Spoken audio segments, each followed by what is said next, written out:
കൂടല്ലൂർ കൂട്ടം എന്ന ഫേസ്ബുക്ക് കൂട്ടായ്മയുടെ ബാനറിലാണ് കൂടല്ലൂരിനെ കുറിച്ചുള്ള ഈ ഡോക്യുമെന്റ് നിർമ്മിക്കുന്നത്. കൂടല്ലൂരിന്റെ ചരിത്രം ഫേസ്ബുക്ക്, യൂട്യൂബ് തുടങ്ങിയ സോഷ്യൽ മീഡിയകളിലൂടെ പുതുതലമുറയിൽ എത്തിക്കുക എന്നതാണ് ഇതിന്റെ പിന്നിലുള്ള ലക്ഷ്യം.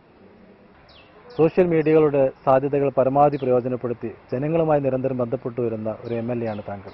പലപ്പോഴും താങ്കളുടെ പല പോസ്റ്റുകളും കമന്റുകളും കേരള രാഷ്ട്രീയത്തിൽ സജീവമായി ചർച്ച ചെയ്യപ്പെടാറുമുണ്ട്, അതുപോലെ വിവാദങ്ങളാകാറുമുണ്ട്. അതുകൊണ്ട് തന്നെ തൃത്താലയിലെ MLA കേരളത്തിലെ ജനങ്ങൾക്ക് സുപരിചിതനാണ്. ഈ കാലഘട്ടത്തിൽ പൊതുപ്രവർത്തന രംഗത്ത് സോഷ്യൽ മീഡിയകളുടെ സാധ്യതയെക്കുറിച്ച് ഒന്ന് വിശദീകരിക്കാമോ? സോഷ്യൽ മീഡിയയുടെ സാധ്യതകൾ പ്രയോജനപ്പെടുത്തിക്കൊണ്ട് തദ്ദേശീയ ചരിത്ര രചന നടത്താൻ വേണ്ടി പലരും തയ്യാറായി കടന്നു വരുന്നത് തീർച്ചയായിട്ടും പ്രോത്സാഹിപ്പിക്കപ്പെടേണ്ട കാര്യമാണ്. അതുകൊണ്ട് തന്നെ കൂടല്ലൂർ കൂട്ടത്തിന്റെ ഈ ഉദ്യമത്തെ ഞാൻ സർവാത്മന പ്രോത്സാഹിപ്പിക്കുകയാണ്.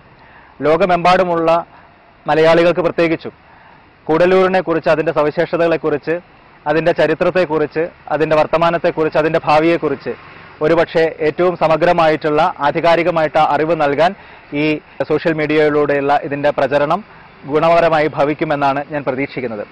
സാമൂഹ്യ മാധ്യമങ്ങൾ എന്ന് പറയുന്നത് ജനാധിപത്യത്തിന്റെ ഒരു പുതിയ സാധ്യതയാണ് തുറന്നു വെച്ചിരിക്കുന്നത്. അത് ക്രിയാത്മകമായി ഉപയോഗപ്പെടുത്തുക എന്നുള്ളതാണ് പൊതുവിൽ എല്ലാവരിൽ നിന്നും പ്രതീക്ഷിക്കുന്നത്. എങ്കിലും അതിൻ്റെതായിട്ടുള്ള ചില ദുരുപയോഗങ്ങളും പലപ്പോഴും കാണാറുണ്ട്. ഇതൊരു മറ്റുള്ളവരുടെ വ്യക്തി സ്വാതന്ത്ര്യത്തിലേക്ക് കടന്നു കയറാനുള്ള ഒരു ഉപാധിയായി അത്തരത്തിലുള്ള ഒരു മനോഭാവം ചിലരിലെങ്കിലും കാണുന്നു എന്ന് പറയുന്നത് തീർച്ചയായിട്ടും ഇതിന്റെ സതുദ്ദേശപരമായിട്ടുള്ള പ്രയോജനക്ഷമതയെ കുറയ്ക്കുമെന്നാണ് എനിക്ക് തോന്നുന്നത്. എന്നാൽ അതിൽ നിന്ന് വ്യത്യസ്തമായി ഇതിനെ പ്രത്യേകിച്ചും ഞാനൊക്കെ പ്രവർത്തിക്കുന്ന രാഷ്ട്രീയ മേഖലയിലാണെങ്കിൽ രാഷ്ട്രീയ മേഖലയിലെ വിഷയങ്ങൾ ചർച്ച ചെയ്യാനും ഭരണാധികാരികളുമായിട്ടും ജനപ്രതിനിധികളുമൊക്കെയായിട്ട് സതുദ്ദേശപരമായിട്ടുള്ള ആശയ സംവാദങ്ങളിൽ ഏർപ്പെടാനും ഒക്കെയുള്ള ക്രിയാത്മകമായിട്ടുള്ള സാധ്യതയായി ഇതിനെ പലരും ഉപയോഗിക്കുന്നുണ്ട്. അത്തരം കാര്യങ്ങളെ പ്രോത്സാഹിപ്പിക്കുകയും ചെയ്യുകയാണ്. അപ്പോൾ ഈ ഏതൊരു മാധ്യമത്തെയും പോലെയുള്ള ഗുണപരമായിട്ടുള്ള ഉപയോഗങ്ങളുമുണ്ട്, ദുരുപയോഗങ്ങളുമുണ്ട്.